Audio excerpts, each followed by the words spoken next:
Meus amados, nós vamos abrir a palavra de Deus no livro do profeta Miqueias, capítulo 6, versos de 1 a 16. Miqueias, capítulo 6.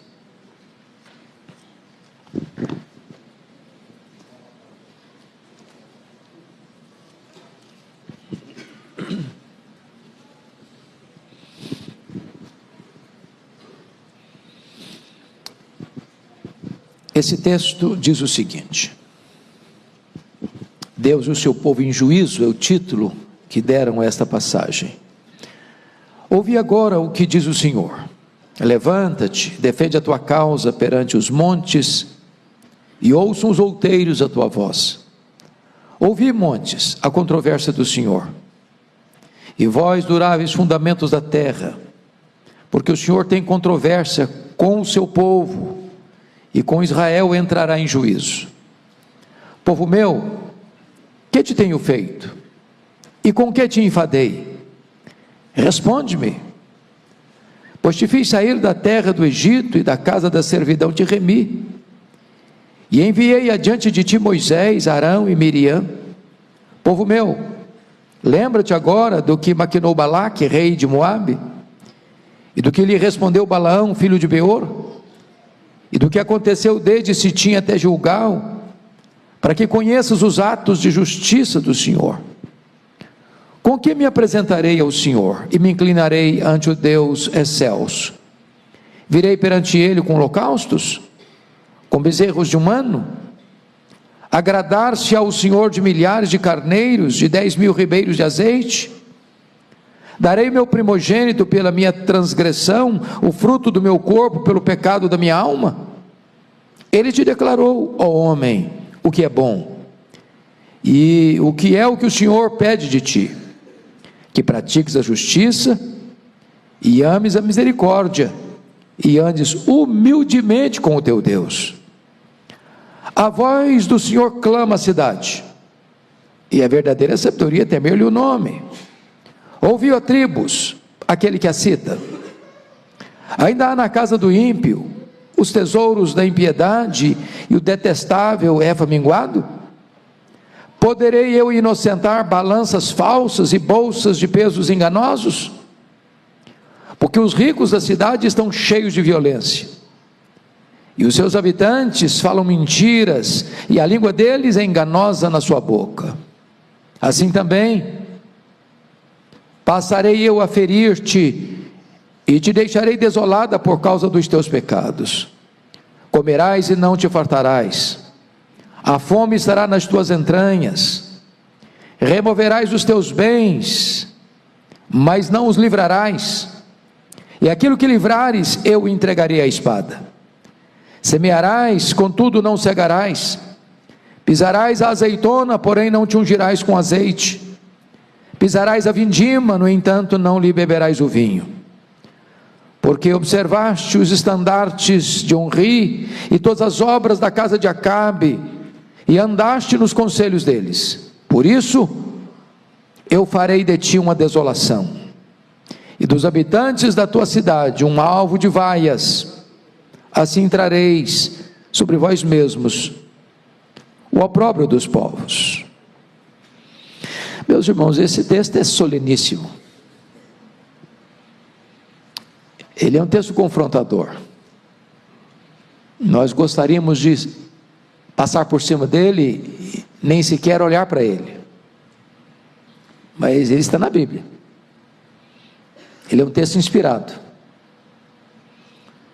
e o tema que eu quero trazer hoje é o povo de Deus no tribunal de Deus. Quando eu leio Miqueias, a sensação que eu tenho é que ele está entre nós. Eu acho que ele está nas ruas.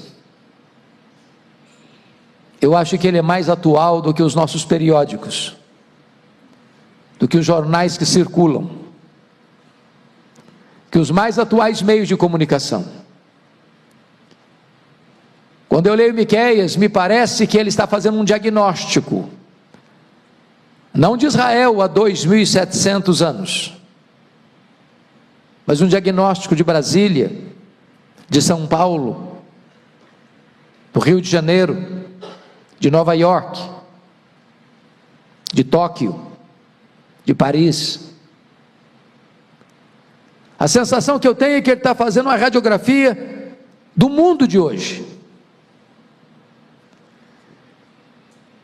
O que vocês vão perceber ao longo deste livro, eu quero pedir vênia e permissão para fazer um apanhado geral, para nós entrarmos nesse texto, porque esse texto é consequência do que ele vai levantar como diagnóstico do problema. A sensação que eu tenho é que ele está entrando nas entranhas da nossa nação, com uma câmara secreta, olhando os bastidores, não o que é estampado, não o que é maquiado, não o que é passado pelo viés de uma narrativa, mas ele está examinando os fatos, nus e crus, para chocar-nos, deixando-nos perplexos, com a cara no chão de vergonha. Desde Montesquieu, com a divisão dos poderes, legislativo, executivo e judiciário, é que nós encontramos já nesse texto, antes disso, historicamente, os poderes corrompidos, rendidos a esquemas. E eu peço a você que me acompanhe nesse diagnóstico. Primeiramente, Miqueias denuncia o que nós chamamos de o aparelhamento do Estado para a corrupção. Confira aí comigo o capítulo 2, versos de 1 e 2.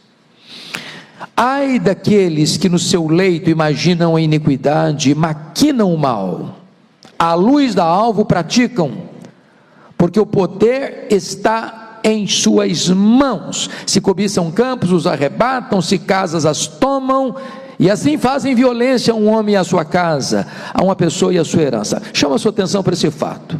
No leito maquinam a iniquidade, maquinam o mal, à luz da alva o praticam, por quê?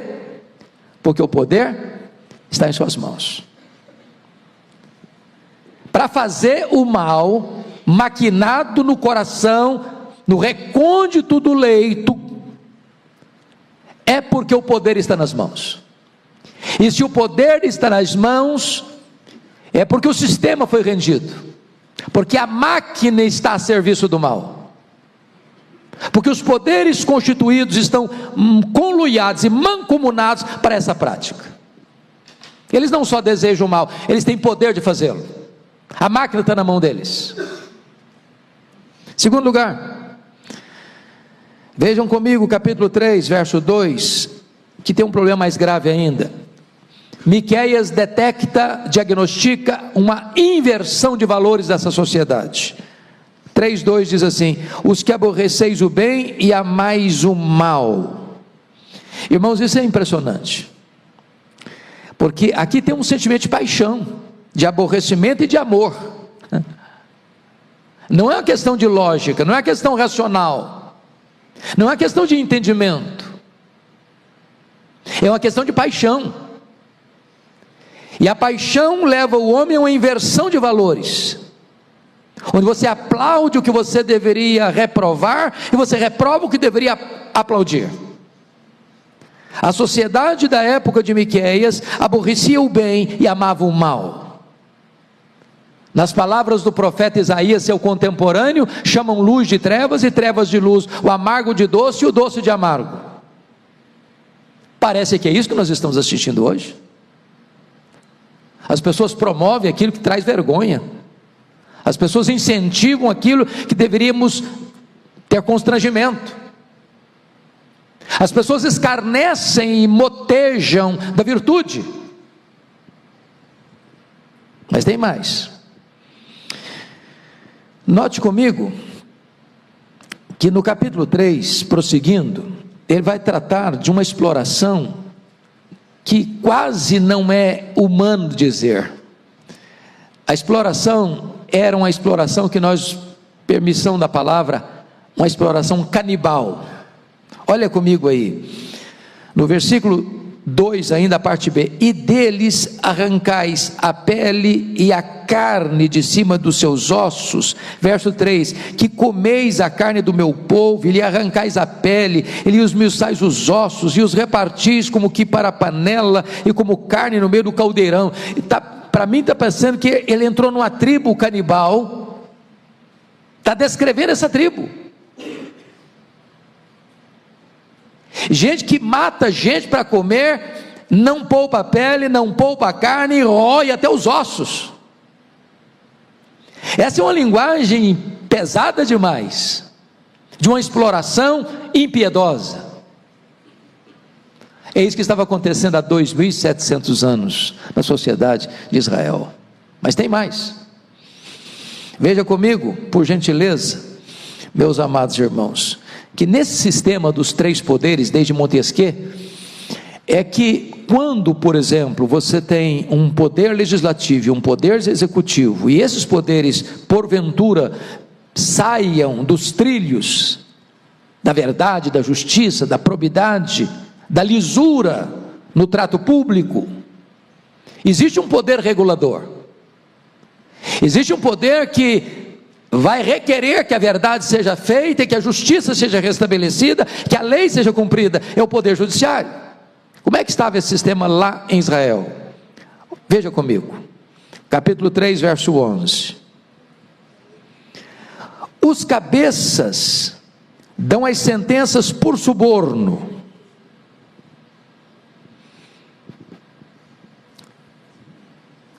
imitando meu colega pastor Arival. Vocês estão entendendo? Se botar a legenda.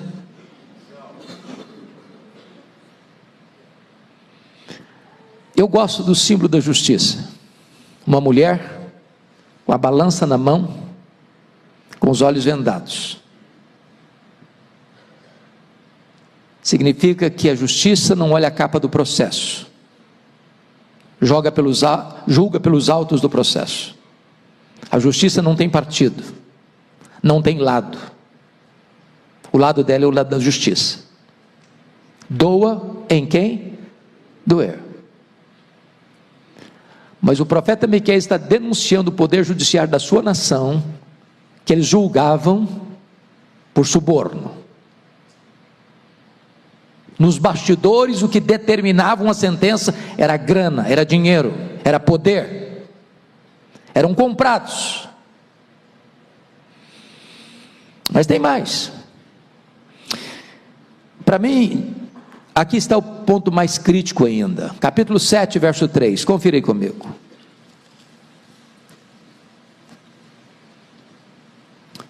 As suas mãos estão sobre o mal e o fazem diligentemente. Há uma frase conhecida aqui no Brasil: crime organizado. O mal é feito de que maneira? Diligentemente, planejado, pensado, refletido. O príncipe exige condenação, o juiz aceita suborno, o grande fala dos maus desejos da sua alma. Agora veja: e assim todos eles juntamente urdem a trama. Não tem para onde correr. Estão todos de mãos dadas. Há um conluio.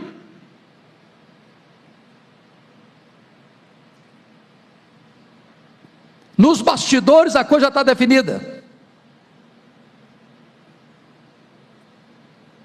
Está tudo rendido. O sistema todo está rendido. O Estado todo foi aparelhado. Bom, mas você ainda pode pensar assim: bom, quem sabe a religião seja o porto de esperança do povo. Quem sabe a igreja foi preservada, não fez parte desse esquema. Vamos ver, capítulo 3, verso 5, está escrito assim: Assim diz o Senhor acerca dos profetas que fazem errar o meu povo e que clamam paz quando tenho que mastigar, mas apregoam guerra santa contra aqueles que nada lhes metem na boca. Está claro isso aqui? São profetas comprados, que têm preço, que pregam o que é agradável quando recebem dinheiro, suborno para profetizarem coisas convenientes. São profetas da conveniência, amantes do dinheiro. Olha o versículo 11, 3:11. Os seus cabeças dão as sentenças por suborno, os seus sacerdotes ensinam por interesse, os seus profetas adivinham por dinheiro, e ainda se encostam ao Senhor, dizendo: não está o Senhor no meio de nós, nenhum mal nos sobrevirá. Só pregam coisa boa, só prosperidade, só riqueza, só paz, nenhum problema à vista, nenhuma tempestade no horizonte. Por trás, o que está movendo tudo isso? Dinheiro, dinheiro, dinheiro. Tem alguma semelhança com o Brasil isso, irmãos? Eu estou falando de Israel, tá? Não estou falando do Brasil não. Estou falando de 2.700 anos.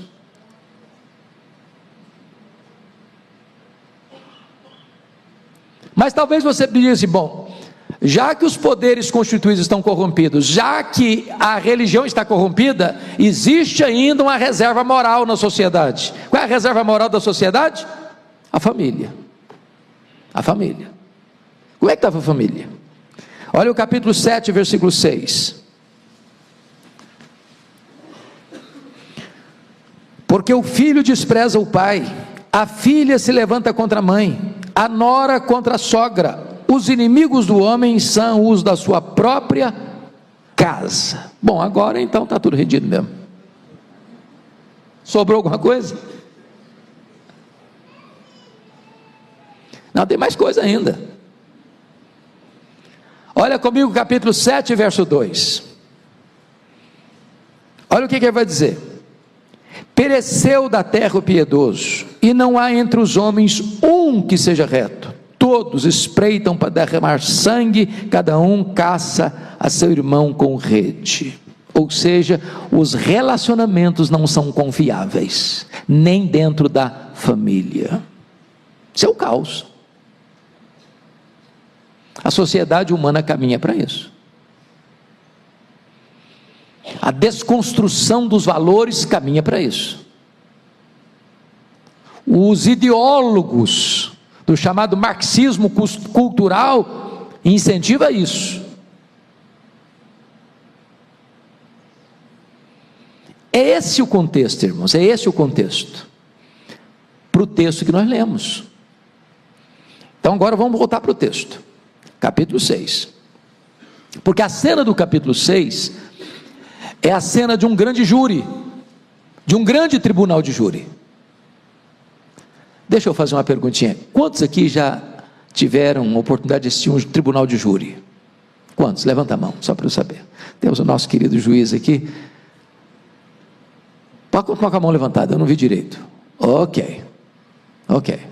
A cena é de um tribunal de júri. Deus está convocando a nação de Israel. Ela é ré. Deus está convocando as testemunhas, os montes, os outeiros. Deus está levantando a promotoria, Deus está levantando o juiz. O cenário está armado. O réu tem direito de defesa, pleno direito de defesa. Então vamos ver como é que esse cenário está armado. Primeiramente, a acusação é feita e o promotor chama o réu. Versículo 1: ouvi agora o que diz o Senhor, levanta-te e defende a tua causa perante os montes, e ouça os outeiros a tua voz. O réu é o povo de Deus, e ele está sendo conclamado, convocado, chamado para fazer a sua defesa diante das testemunhas. Os muitos outeiros, que viram tudo, que assistiram tudo, que nada ficou escondido, estão lá. E o júri agora recebe a instrução no versículo 2, olha aí: ouvi, montes, a controvérsia do Senhor. Ele está agora se dirigindo às testemunhas: e vós, duráveis fundamentos da terra, porque o Senhor tem controvérsia com o seu povo e com Israel, entrará em juízo. A cena é impressionante. A cena é impressionante. E agora a promotoria vai apresentar a acusação nos versos 3 a 5. Confira comigo que o promotor acusa o réu de ter se afastado de Deus no versículo 3. Esse versículo 3 é impressionante. Você pode ler em voz alta comigo o versículo 3? Vamos lá? Povo meu, que te tenho feito? E com que te enfadei? Responde-me. Irmãos, vem aqui uma exclamação comovente.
Primeiro uma pergunta, né? Povo meu, olha que não é povo estranho, não é povo pagão, não é povo meu, é o povo de Deus. Que te tenho feito? Com que te enfadei? Responde-me.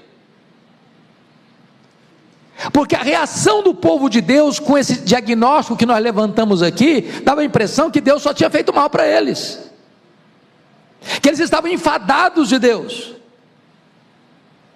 enfastiados de Deus, entalados com Deus, e Deus está clamando: responde-me. Mas notem que a promotoria vai acusar o réu de não valorizar a sua libertação, no versículo 4, olha aí comigo: pois te fiz sair da terra do Egito e da casa da servidão te remi, e enviei adiante de ti Moisés, Arão e Miriam. Ou seja, Deus remiu, era um povo escravo, cativo, debaixo do chicote, da chibata, com trabalhos forçados, e Deus foi lá e com poderosa mão, tirou o povo da escravidão, resgatou o povo dos grilhões de ferro, e libertou, e o povo está enfadado de Deus. Ainda, a promotoria acusa o réu de não valorizar a sua liderança. Olha o versículo 4, a parte B comigo, por gentileza, olha aí. E enviei adiante de ti Moisés, Arão e Miriam, gente boa na liderança. Deus remiu, Deus liderou, Deus conduziu, Deus fez milagres, Deus abriu o mar vermelho, Deus mandou maná do céu, Deus mandou água da rocha, Deus não permitiu que as vestes envelhecessem, que as sandálias envelhecessem, Deus venceu os inimigos, Deus deu uma liderança saudável para aquele povo, e eles não valorizaram. Mas o promotor está ainda acusando o réu de não valorizar as bênçãos.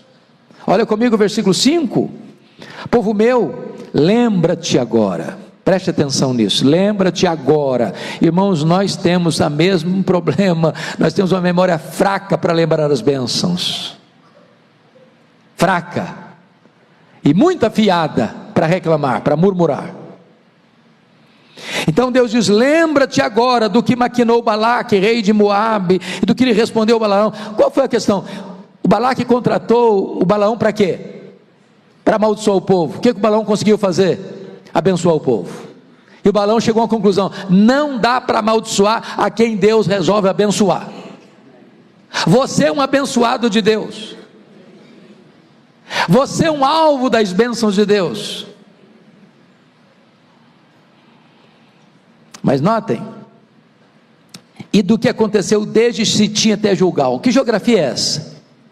Sitim, irmãos, retrata o começo da jornada deles quando saíram do Egito. E Gilgal retrata o local lá na terra prometida, quando eles foram instalados na terra e agora podem cultivar a terra que emana leite e mel, não precisa mais do maná cair. O que é que Deus está dizendo? Do começo ao fim da jornada, eu abençoei vocês, e vocês se esqueceram disso. Lembra-te agora.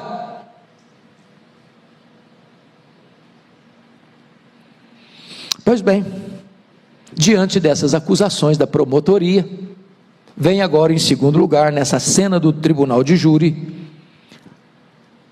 o réu tem liberdade de se defender. Deus é justo, Ele é o reto juiz, ele não condena sem dar a oportunidade de você se defender, ampla defesa. Então vamos ver como é que foi a defesa. Olha comigo o verso 6, com que me apresentarei ao Senhor e me inclinarei ante o Deus excelso? Virei perante Ele com holocaustos, com bezerros de um ano? O que Deus está querendo dizer? O que esse réu na sua defesa está querendo apresentar? Bom, mas nesses anos todos, nós fizemos rituais, nós te oferecemos holocaustos, nós cumprimos direitinho ali a ordem de sacrificar um bezerro de um ano, sem defeito. Mas o juiz não pode aceitar isso, porque sacrifícios divorciados de santidade não agradam a Deus. Religião prostituída não agrada a Deus. Então o réu continua na sua defesa. Já que Deus não quer ritos sagrados, vamos fazer o seguinte, vamos fazer muita coisa, vamos fazer uma coisa bem escandalosamente grande, quem sabe uma coisa assim, mega power, vai influenciar Deus. Olha o que ele diz aí, por gentileza, no versículo 7, agradar-se-á o Senhor de milhares de carneiros, de 10.000 ribeiros de azeite? Se eu fizer muito, exageradamente muito, será que vai impressionar Deus? Isso mexe com Deus. Deus está mais interessado em quem você é do que no que você faz. Deus está mais interessado na sua motivação do que na sua ação. Então o réu partiu para uma terceira defesa. Bom, já que Deus não quer rituais sagrados, já que Deus não se impressiona com volume, quem sabe Deus se impressione com sacrifício radical. Finalzinho do versículo 7, olha o que ele diz, por gentileza: darei o meu primogênito pela minha transgressão e o fruto do meu corpo pelo pecado da minha alma. Quem sabe, faça igual Moloque lá, vamos sacrificar os nossos filhos então, vamos queimar os nossos filhos,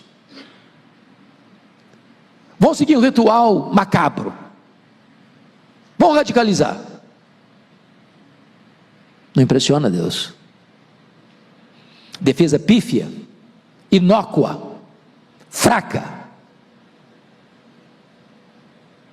que não atende às demandas da justiça, que não satisfaz as exigências da lei. Então, agora, a instrução do processo é dada, a instrução é dada, e eu peço que você leia comigo com muita atenção, essa instrução que é dada no processo, no versículo 8, voz alta, todos nós lendo o versículo 8, vamos juntos? Ele te declarou, ó homem, o que é bom, e o que é que o Senhor pede de ti, que pratiques a justiça, ames a misericórdia, e andes humildemente com o teu Deus. O que é que Deus requer do seu povo? Não é religiosidade, não é uma espiritualidade divorciada da vida, não são rituais pomposos ou abundantes, ou radicais. O que Deus requer do seu povo é que o seu povo pratique a justiça. Irmãos, Deus não está só no templo não, viu? Deus está lá em Brasília, Deus está em São Paulo, Deus está no Rio, Deus está no mundo todo. Quando os juízes se reúnem nas cortes, Deus está lá. Quando os nossos representantes, legisladores estão lá formulando leis, Deus está lá. Quando os nossos governantes estão tomando decisões, Deus está lá. Quando os empresários, quando as empresas multinacionais estão trabalhando, elaborando seus projetos, Deus está lá. Deus é o Deus de toda a terra, Ele é o soberano Senhor do universo. Não tente empurrar Deus para os templos, porque Deus se recusa a fazê-lo. Ele quer prática de justiça. Agora note em segundo lugar, e que ames a misericórdia. A misericórdia não pode ser só praticada, não, tem que ser amada. Amada. E o que é misericórdia? Se não você lançar o coração na miséria do outro. Uma sociedade que não explora, que não esmaga, que é sensível aos mais fracos.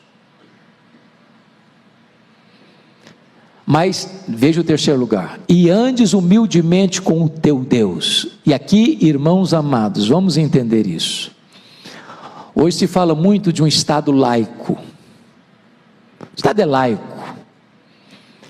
Quando os nossos legisladores pensaram em Estado laico, eles não pensaram num Estado ateu.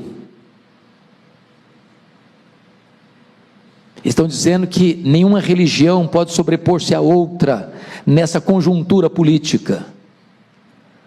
Mas é terrível, é dramático, quando a sociedade, a partir dos seus poderes constituídos, quer varrer Deus, quer banir Deus, e quer estabelecer uma cultura de ateísmo.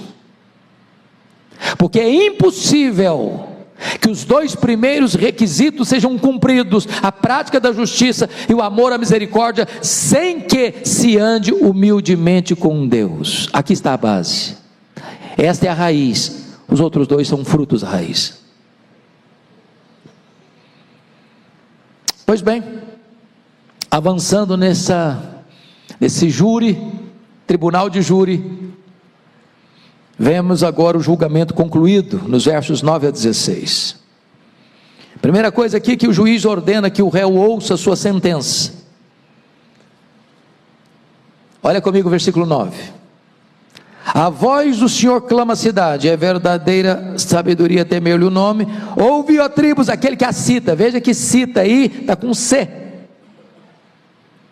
Isso é um termo jurídico.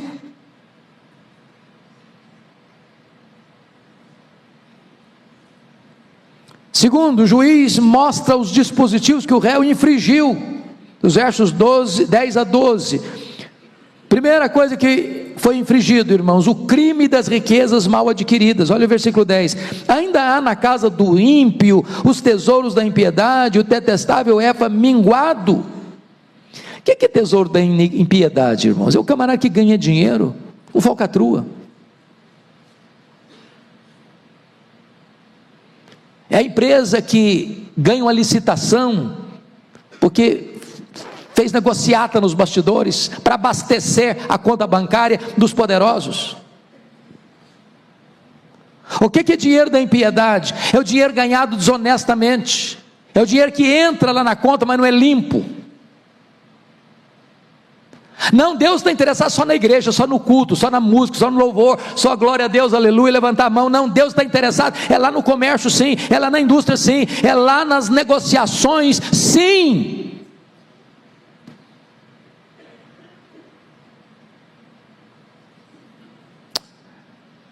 Deus detesta o Efa minguado. Sabe o que significa isso? É o comerciante que vende 1 quilo de feijão e entrega 900 gramas, que vende 1 quilo de carne e entrega 850 gramas, é aquele que engana para levar um lucro e levar vantagem sobre aquele que está consumindo o seu produto. Deus olha isso, Deus não aceita isso. Segundo, o crime dos mecanismos de corrupção no comércio. Olha o versículo 11 comigo, irmãos: poderei eu inocentar balanças falsas e bolsas de peso enganosos? É isso que eu estou falando aqui. Você vê no metro de pano e entrega 90% só. A balança não está correta, foi viciada para dar lucro a quem está vendendo. Mais do que isso, há uma denúncia aqui do crime da violência contra os pobres no versículo 12, porque os ricos da cidade estão cheios de violência, os seus habitantes falam mentiras e a língua deles é enganosa na sua boca. Ou seja, essas pessoas exploradoras têm um discurso lindo, você fica até com vontade de apoiá-los ainda mais. Tem uma retórica irretocável, tem um discurso de justiça social, de amor ao povo, mas a língua está totalmente comprada pela mentira.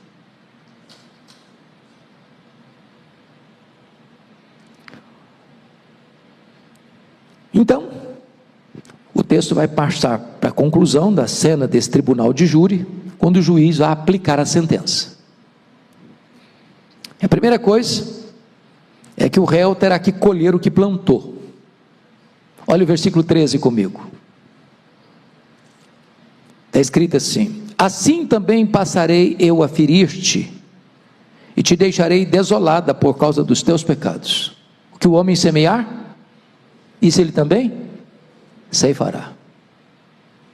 Simples assim. De Deus não se zomba. Segundo, o réu experimentará uma insatisfação crônica.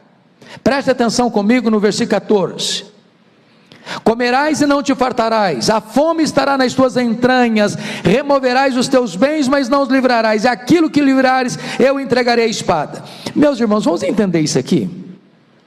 Comerás e não te fartarás, a fome estará nas tuas entranhas. O que é isso? Significa que você vai num rodízio, fogo de chão, e sai lá com fome, é isso?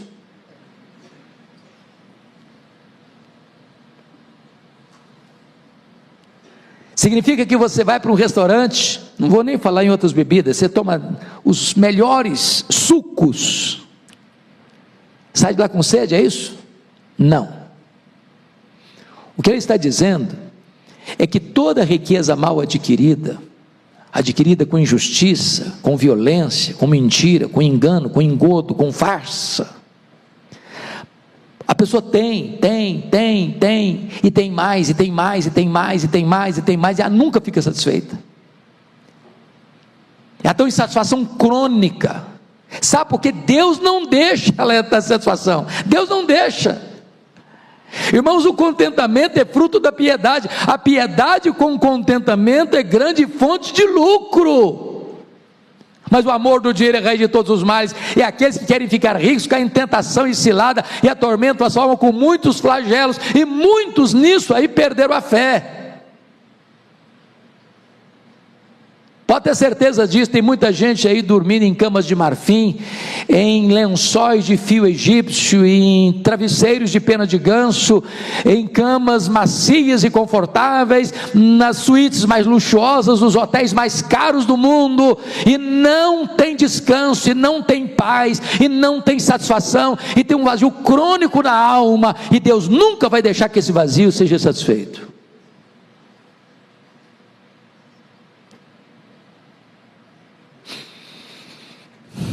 Terceiro, o réu perderá os seus bens. Versículo 14, na parte B, está escrito assim: removerás os teus bens, mas não os livrarás, e aquilo que livrares, eu entregarei à espada. Ou seja, a pessoa viver num conflito permanente.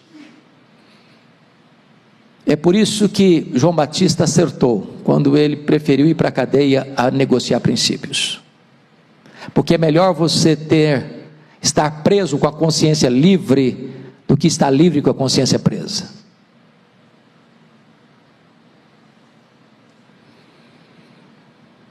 Quarto, o réu terá seus investimentos frustrados. Olha aí comigo, por favor, versículos 15 e 16, a parte A. 15, semearás, contudo não cegarás, pisarás a azeitona, porém não te ungirás com azeite, pisarás a vindima, no entanto não beberás o teu vinho, porque observaste os estatutos de Onri e todas as obras da casa de Acabe, e andaste nos conselhos deles. O que é que Deus está dizendo?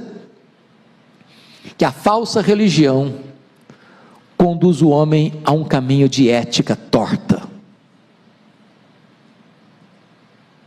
Quando a religião é errada, quando a religião é falsa, quando a religião é formada por falsas doutrinas, ensinada por falsos mestres, o fruto dela é de injustiça contra os homens, e de blasfêmia contra Deus. E Deus está dizendo: olha, todos os seus investimentos vão ser frustrados.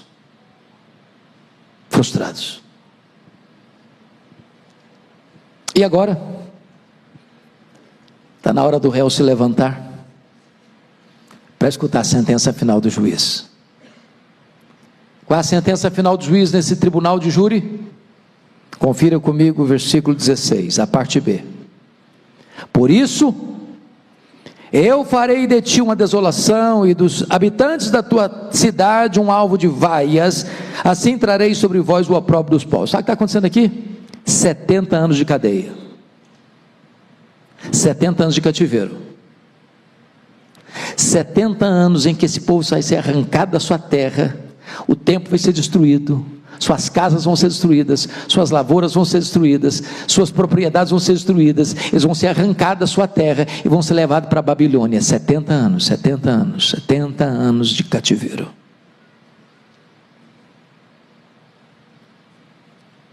De Deus não se zomba.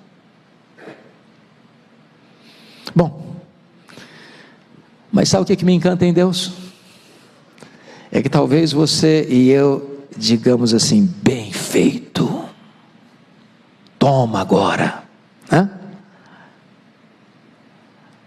Mas o seu Deus, o meu Deus, é rico em misericórdia e tem prazer em perdoar. Nesse cenário, meus irmãos, de liderança política e religiosa, nesse cenário dos poderes corrompidos, Deus faz uma promessa gloriosa, que está no capítulo 5, verso 2, que vai surgir um rei, vai surgir um juiz, vai surgir um legislador, vai surgir um líder justo, puro, verdadeiro, que vai estabelecer um reino de justiça. Olha conosco, olha comigo, capítulo 5, verso 2, com a igreja toda lendo em voz alta comigo, vamos juntos?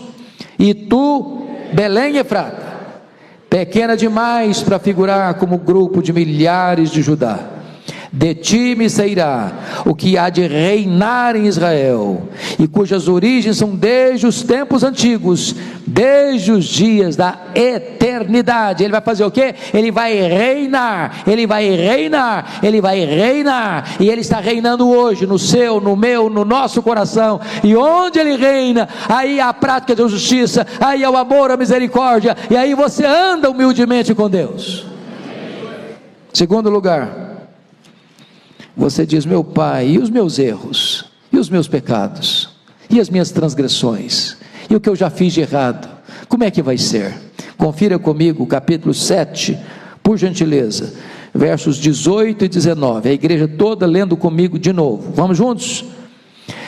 Quem, ó Deus, é semelhante a ti, que perdoas a iniquidade, e te esqueces da transgressão do restante da tua herança. O Senhor não retém a sua ira para sempre, porque tem prazer na misericórdia. Tornará a ter compaixão de nós, pisarás aos pés as nossas iniquidades, e lançará todos os nossos pecados nas profundezas do mar. Louvado seja o Senhor. Há esperança para mim, há esperança para você, há esperança para o Brasil. Eu te peço para ficar em pé, por favor, com a Bíblia aberta.